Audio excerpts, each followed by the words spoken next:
সহজে অঙ্ক করতে এবং গুরুত্বপূর্ণ তথ্য জানতে চ্যানেলটিকে সাবস্ক্রাইব করুন। আজকে আমরা শিখব এই ধরনের সংখ্যাগুলোর গুণ। সহজে কি করে গুণ করব আমরা?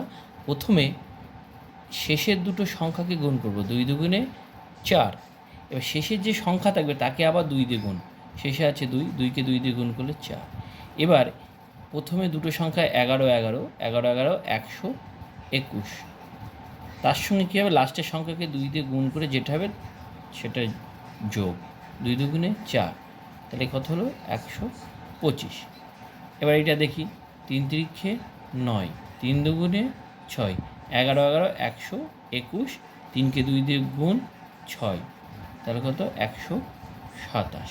এখানে 4 4 16, 6 হাতে 1, 4 দুগুণে 8, 8 যোগ 1 সমান সমান 9। এখানে বসবে 9। 11, 11, 121 যোগ 4 দুগুণে 8, তাহলে কত হলো? 1, 2, 9।